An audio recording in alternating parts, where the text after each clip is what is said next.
दोस्तों कक्षा 12 के लिए अर्धवार्षिक और वार्षिक परीक्षा का पाठ्यक्रम जारी हो चुका है।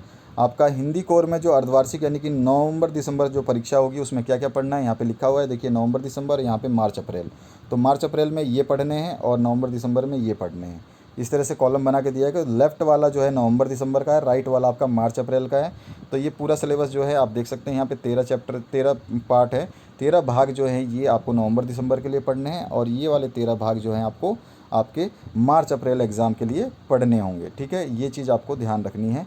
और इस तरह से आपका ये जो पूरा सिलेबस आएगा, यहाँ पर देखिए ऊपर नवंबर दिसंबर और मार्च अप्रैल लिखा हुआ है, आप देख सकते हैं यहाँ पर नवंबर दिसंबर और ये मार्च अप्रैल। इसी तरह सभी सब्जेक्ट के नवंबर दिसंबर मार्च अप्रैल का मैं दिखा देता हूँ और इस सभी चैप्टर को आपको पढ़ना है। आपका एमसीक्यू बेस्ड जो है क्वेश्चन पेपर आएगा नवंबर दिसंबर का, और मार्च अप्रैल का आएगा सब्जेक्टिव एमसीक्यू और फिलअप्स और बड़े क्वेश्चन सारे मिला करके आएंगे, जो कि आपके 2020 में, 2019 में, 2018 में जो एग्ज़ाम हुए थे उसी तरह से। उसके भी मॉडल पेपर 3-3 सेट जारी किए जाएंगे और नवंबर दिसंबर में जो एग्ज़ाम हो रहा है इसके भी आपके 2-2 सेट मॉडल पेपर्स जो है जारी किए जाएंगे। ये नवंबर दिसंबर का एग्ज़ाम के लिए सिलेबस है हिंदी इलेक्टिव का, और ये मार्च अप्रैल का एग्ज़ाम का सिलेबस है हिंदी इलेक्टिव का। उसके अलावा जो हम बात करें नवंबर दिसंबर का, जो ये पेपर में आएगा जो आपका साउदी परीक्षा में, ये नवंबर दिसंबर में ये बचे हुए चैप्टर्स जो हैं इसी के आएंगे, और ये मार्च अप्रैल में जो बचेंगे चैप्टर वो इस मार्च अप्रैल में आएंगे। यानी कि अलग अलग सिलेबस है। आप जो नवंबर दिसंबर में जो एग्ज़ाम देंगे उसमें जो सिलेबस आपने पढ़ा है वो सिलेबस आपके मार्च अप्रैल में नहीं आएगा। यहाँ पर आपका हिंदी बी में जो है इतने आपको चैप्टर्स इधर आपके नवंबर दिसंबर में और इधर वाले मार्च अप्रैल में आएंगे।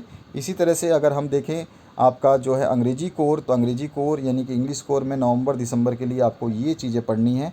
ठीक है, और इसके बाद में आपको रेड ट्रैप वाले जो है ये मार्च अप्रैल में आएंगे। ठीक है, ये वाले सारे विषय जो है सब्जेक्ट के जो टॉपिक्स हैं ये आपके मार्च अप्रैल परीक्षा होगी उसमें आएंगे। आपका प्री बोर्ड जो है वो भी आपका ऑब्जेक्टिव होगा और मॉडल पेपर 2-2 सेट जारी किए जाएंगे 15 तारीख तक। ये आपका अंग्रेजी इलेक्टिव का नवंबर दिसंबर का सिलेबस है, और इधर आपका मार्च अप्रैल का जो उसके लेफ़्ट राइट में लिखा है ये मार्च अप्रैल का है। इस तरह से अगर हम बात करें अब आपका संस्कृत का, तो संस्कृत विषय के लिए नवंबर दिसंबर के लिए, मार्च अप्रैल के लिए अलग अलग है। ये आपका जो है नवंबर दिसंबर का, और ये वाला जो विषय है ये मार्च अप्रैल के लिए है। ऊपर लिखा गया है आप देख सकते हैं यहाँ पर भी और यहाँ पर भी। ठीक है, इस तरह से आपका ये पूरा का पूरा विषय है। इसके बाद गणित की बात करें तो गणित में आपके ये वाले जो चैप्टर हैं इनको पढ़ना है नवंबर दिसंबर के लिए, और ये पढ़ने हैं आपको मार्च अप्रैल के लिए। इसी तरह से आपका भौतिकी जो है, भौतिकी में आपको नवंबर दिसंबर ये पढ़ना है और मार्च अप्रैल के लिए ये पढ़ना है। उसके अलावा रसायन शास्त्र की बात करूँ तो रसायन शास्त्र में हम नवंबर दिसंबर एग्ज़ाम के लिए ये चैप्टर्स आएंगे और मार्च अप्रैल के लिए ये चैप्टर्स आएंगे। इसके आगे हम बात करते हैं जीव विज्ञान की। जीव विज्ञान यानी कि आपका बायोलॉजी, उसमें नवंबर दिसंबर में ये पढ़ना है और मार्च अप्रैल के लिए ये टॉपिक आपके रहेंगे उस बुक से। याद रखना है, अब जो जो चीज़ें बता रहा हूँ बहुत सिंपल सी चीज़ है। इतिहास में नवंबर दिसंबर जब आप एग्ज़ाम दोगे तो उसमें ये चैप्टर्स पूछे जाएंगे। ठीक है, ये सारे चैप्टर्स पढ़ने हैं, और मार्च अप्रैल में ये सारे चैप्टर्स पूछे जाएंगे। तो अलग अलग चैप्टर्स हैं अलग अलग एग्ज़ाम के लिए। भूगोल के लिए आपका जो है नवंबर दिसंबर परीक्षा के लिए ये पेपर ये आएगा और मार्च अप्रैल के लिए ये आएगा। उसके अलावा जो है आपका अर्थशास्त्र, अर्थशास्त्र में आपका ये आएगा नवंबर दिसंबर में, मार्च अप्रैल में इसको पढ़ना है। अकाउंटेंसी की बात करूँ तो अकाउंटेंसी में आपका जो है ये वाले चैप्टर आएंगे नवंबर दिसंबर में, और मार्च अप्रैल के लिए ये वाले जो है इसके लेफ़्ट में राइट में लिखे हुए हैं जो ये मार्च अप्रैल में पढ़ना है, कंपनी का वित्तीय वितरण वाला। और बिजनेस स्टडी बीएसटी की बात करूँ तो यहाँ पर आएगा ये नवंबर दिसंबर के लिए, और ये है मार्च अप्रैल के लिए। लेफ़्ट राइट में लिखे हुए मार्च अप्रैल नवंबर दिसंबर।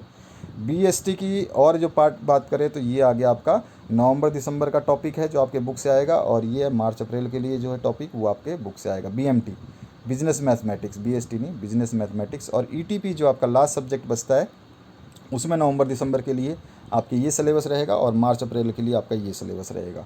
ठीक है, लेफ्ट और राइट में ध्यान रखना है, नवंबर दिसंबर और मार्च अप्रैल के लिए ये पूरा सिलेबस है मार्च अप्रैल का, और ये पूरा सिलेबस जो है ये नवंबर दिसंबर का। इसके पीडीएफ लिंक मैं आपको डिस्क्रिप्शन में दे दूंगा, वहाँ से इसको डाउनलोड कर लेना। पूरे विषय का आपको जो है मिल जाएगा कि कौन से विषय में क्या पढ़ना है, कौन कौन से चैप्टर हैं। अपने दोस्तों के साथ शेयर करिए, और आप वीडियो को लाइक कर दें, अपने दोस्तों के साथ शेयर कर दें। और साथ ही साथ आपको बता दूं आपके अगस्त सितंबर के असाइनमेंट सॉल्व कर दिए गए हैं, अक्टूबर के असाइनमेंट सॉल्व किए जा रहे हैं। इसी तरह से आपके सारे असाइनमेंट्स सॉल्व करके डाल दिया जाएगा, आप उन सबको देख करके अच्छी तैयारी कर सकते हैं।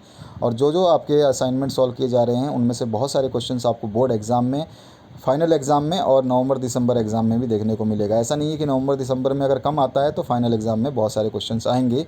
आपका जो नवंबर दिसंबर का है वो ऑब्जेक्टिव टाइप रहेगा, और दिसंबर के बाद में जो पेपर होगा मार्च अप्रैल का, वो सब्जेक्टिव रहेगा। अगर आप मासिक परीक्षा के प्रश्नों के जो पेपर को आप सॉल्व नहीं करते हैं और उसको जमा नहीं कराते हैं स्कूल में, तो आप बाद में फ़ेल कर दिए जाओगे। अगर आपका एग्ज़ाम कोरोना काल की वजह से किसी स्थिति में स्थगित होता है तो आप फ़ेल माने जाओगे, इसलिए आपको वो असाइनमेंट करने ज़रूरी हैं। अगर आपका एग्ज़ाम स्थगित होता है तो आपको डायरेक्ट पास ना करके उन्हीं के बेसिस पे आपको पास किया जाएगा जो असाइनमेंट आपको दिए जा रहे हैं। तो आशा करता हूँ इस वीडियो से आपको काफ़ी हेल्प मिली होगी। वीडियो देखने के लिए बहुत बहुत धन्यवाद। दूसरों को ज़रूर शेयर करें।